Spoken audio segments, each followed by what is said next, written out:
Assalamualaikum, ketemu lagi bersama Marsiano.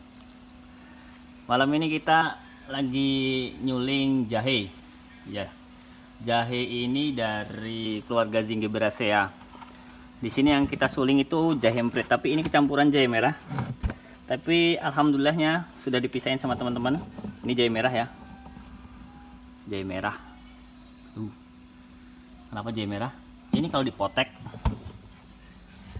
itu ada merah-merahnya. Bedain sama yang jahe emprit. Yang kita suling jahe emprit atau jahe putih kecil. Berbeda dengan jahe gajah atau jahe putih besar. Kenapa pakai emprit? Karena kandungan minyaknya menurut literatur itu lebih tinggi daripada jahe gajah ataupun jahe merah seperti ini ya. Nah, kalau yang sekarang banyak dikembangkan itu adalah jahe kapur. Itu silangan ya. Jahe kapur itu banyak disuling dibudidayakan di daerah Garut dan Jawa Barat Selatan. Kalau ini kita pakai jahe yang dari Jawa Tengah. Usia kurang lebih sekitar 9 sampai 11 bulan, nggak merata. Kenapa pakainya 9 sampai 11 bulan? Karena jahe itu matang di usia itu. Karena jahe itu kan ada 2 kali dalam hidupnya itu mati. Jadi usia 10 bulan dan usia 12 bulan. Jadi mati di usia 10 bulan, habis itu mati lagi di usia 12 bulan. Itu yang dipanen. Sampai saat ini di Indonesia itu yang dipanen baru jahenya. Padahal sebenarnya masih ada pasar untuk daun jahe. Walaupun pasarnya kecil, tapi masih jarang. Yang banyak dikembangkan yang jahe emprit ini. Jahe putih kecil. Nah, biasanya teman-teman itu dipindahin ya dari jahe ke sulingan. Itu nyuling ampas jahe dari sisa pabrik minuman.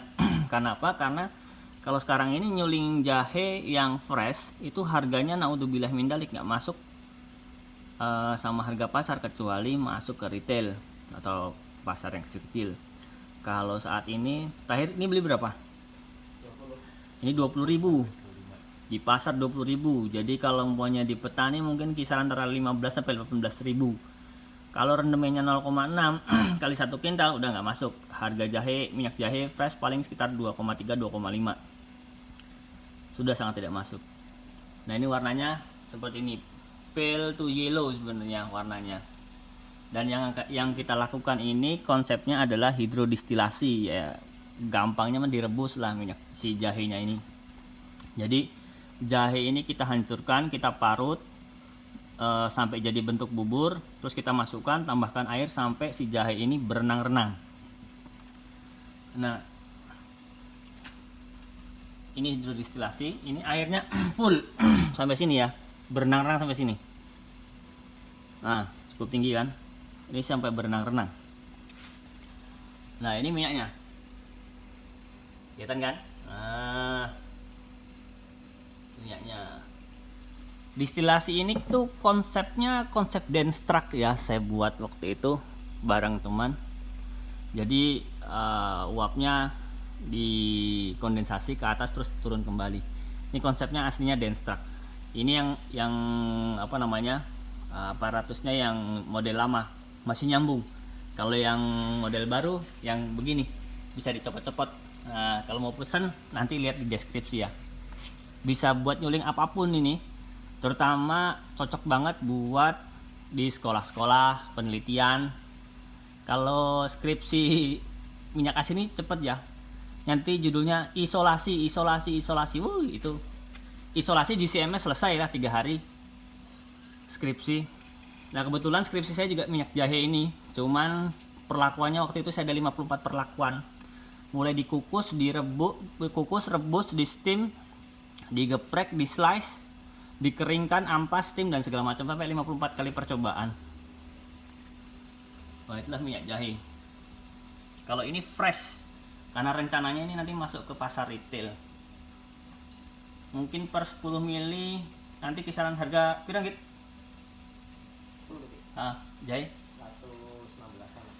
Oke, paling sekitar 116 sampai 120.000 per 10 milinya. Ini untuk pasar retail kita nantinya, rencananya kalau jadi. Nah, aromanya yang direbus ini akan lebih soft dan lebih enak dan mendekati aroma jahe yang asli ketimbang yang ampas. Walaupun zingibernya sama-sama nanti dapat sekitar 25 sampai dengan 28 atau sampai dengan 30.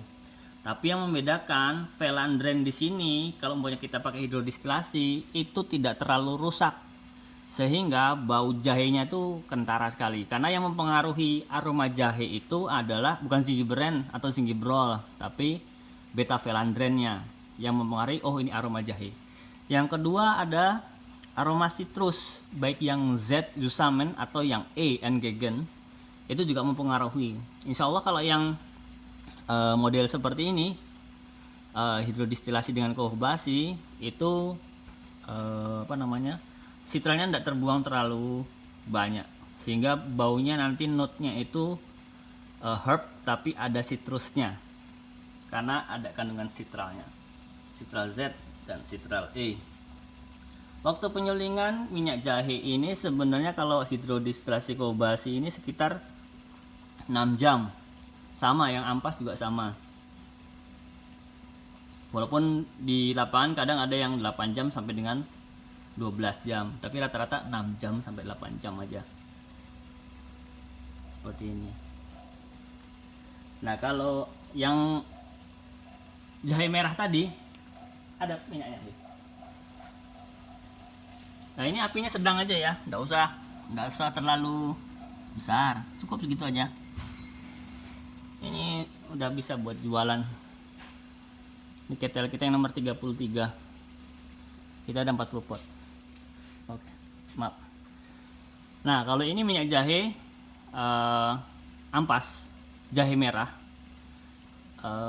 originnya dari Rangkas Bitung. Kita suling di Pandeglang dengan kukus. Jadi ampas kita keringkan dulu, terus kita distilasi kukus. Nah ini kan dari warnanya juga berbeda, aromanya juga berbeda jauh. Kalau yang ampas jahe merah ini terlalu sengir, citralnya sudah tidak ada ataupun ada masih sedikit dan jauh dari aroma jahe. Kalau yang ini, jadi ini aroma note-nya belum diterima pasar, jadi mungkin nanti kita oprek dulu, kita tingkatkan kualitasnya, baru nanti kita jual masuk retail lagi. Nah ini minyak jahe. Nah, jahe sendiri itu kita sebenarnya bisa dapat 1 ginger rollnya, 2 minyaknya atau oleo resinnya, tapi kalau kita ini fokus ke minyaknya. Tapi mungkin nanti kita akan mengeluarkan juga produk tentang tincturnya jahe ya. Mudah-mudahan sih kesampaian kalau ingin kita ada waktu. Nah ini pot ini kurang lebih sekitar 40 liter. Kita isi ini ya, ini 25 sampai 28, bukan yang 40. Yang 40 bukan ini. Ini sekitar ya 28 sampai 30 liter. Nah, nanti kalau untuk empon-empon atau keluarga Zingiberaceae, jahe, kunir, temu ireng, temu mangga ini masuk 5 kg. 5 sampai 8 kg. Kalau untuk akar wangi kering masuk 1,5 kg, gaharu 2 kg, cendana 2 kg. Serai wangi 1,5 kg. Jadi buat teman-teman yang mau penelitian atau skripsi atau yang membutuhkan alat kecil-kecil terutama di kampus-kampus, bisa pesan ya, boleh dipesankan, harga terjangkau insya Allah, nanti kontak di deskripsi. Nah kita ada 2 pilihan, 1 kaca seperti ini. Ini enak sebenarnya, cuman rawannya adalah sering pecah, apalagi kalau yang buru-buru. Nah kita juga ada yang versi yang stainless steelnya, itu untuk produksi lebih enak, ke gaduk-gaduk juga aman, nggak terlalu riskan. Sebelah ini akar wangi, nanti di video yang selanjutnya saja. Nah ini kita pakai kondensor bola. Kalau ada pertanyaan silahkan coret-coret nanti di kolom komentar ya. Mungkin kita bisa diskusi tentang minyak atsiri. Kalau di Indonesia sendiri pusatnya pengrajin minyak jahe itu ada di Ungaran dan Kendal. Dulu juga ada di daerah Pandeglang tapi tidak berjalan mulus. Jadi yang tersisa tinggal di Ungaran dan Kendal saja. Mungkin ada yang lain juga tapi secara volume tidak sebanyak teman-teman di Ungaran. Karena sumber jahenya cukup melimpah. Nah, itu jahe. Nah, balik lagi ke jahe tadi. Jahe yang umur-umur sekitar 8-10 bulan itu sudah mengandung serat. Di sini dia cukup tua. Nah, terus patinya lebih tua, itu lebih mudah lebih terpisah dari si jahe. Nah, untuk di mana letak minyaknya itu sebenarnya jahe ini cuman di lapisan kulit terluarnya saja. Glandularnya itu ada di paling tipis ini aja. Tengahnya itu isinya ya pati, starch. Yang bikin pedas itu si patinya itu. Kalau minyaknya sih hanya aroma. Dan ini kalau maunya kita minum itu pahit sekali. Sangat pahit. Kita 1 sendok aja untuk membuat manis lagi itu kurang lebih membutuhkan sekitar setengah kilo gula merah. 1 sendok loh ya. Tapi wajar. 1 sendok bayangin segini, ini dari 5 kilo jahe. 1 sendok. Rendemen utamanya, rendemen minyak jahe itu antara 0,4 sampai dengan yang basahnya 0,4 sampai 0,8%. Kalau yang steam ampas bisa sampai 1,2, bahkan ada yang 1,8. Tapi hitung susutnya juga sih. Nah, minyak jahe ini. Oke, itu aja. Kalau ada komentar, tapi jangan dibully, bisa coret-coret di kolom komentar. Selamat jumpa lagi. Assalamualaikum warahmatullahi wabarakatuh.